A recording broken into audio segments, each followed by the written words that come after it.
एक समय की बात है, तीन सहेलियां आपस में बात कर रही होती है। सुनो रीटा, क्या तुम्हें पता है आधी रात को अपने गांव में एक चुड़ैल घूमती है। मैंने तो सुना है कि रात को जो भी लड़की बाहर दिखती है वो चुड़ैल उसे मार देती है। क्या ये सही है? हाँ नीता, ये बिल्कुल सही है। हाँ मैंने भी सुना है, रात को जो भी लड़की दिखती है उसे वो मार देती है। सुनो नीता और रीटा, अब हमें चलना चाहिए क्योंकि काफी देर हो गई है और रात होने वाली है। और वो तीनों अपने अपने घर चले जाते हैं।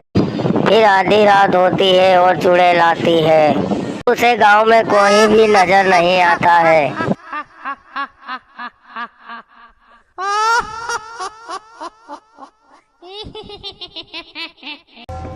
एक रात को रीटा अपनी सहेली के घर से अपने घर लौट रही थी।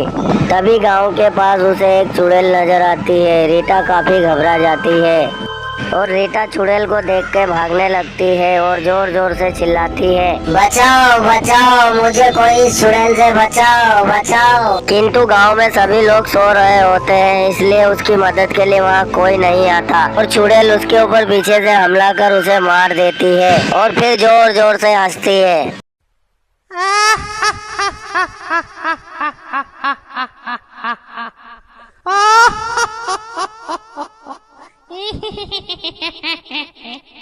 फिर अगली रात को वैसे ही हुआ। नीता ने खूब आवाज लगाई, बचाओ बचाओ, परंतु उसकी आवाज भी किसी को नहीं सुनाई दी और चुड़ैल ने उसके ऊपर चाकू से हमला कर उसे मार दिया और जोर जोर से हंसने लगी।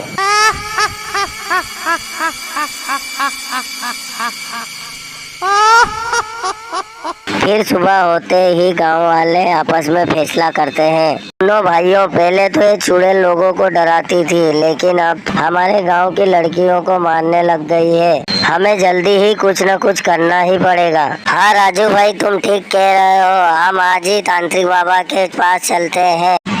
और वो गांव वाले तांत्रिक बाबा के घर की ओर चल देते हैं और वो गांव वाले तांत्रिक बाबा के घर पहुंच जाते हैं और तांत्रिक बाबा से कहते हैं, हे तांत्रिक बाबा, हमारी मदद कीजिए, हम गांव वाले बहुत परेशान हैं। हे बाबा, अगर आपने हमारी मदद नहीं की तो वो चुड़ैल गांव में किसी को जिंदा नहीं छोड़ेगी। वो हर रात किसी न किसी को मार देती है। तुम चिंता मत करो बच्चा, उसे मारने का उपाय मिल गया है और मैं तुम लोगों के साथ ही चलूंगा।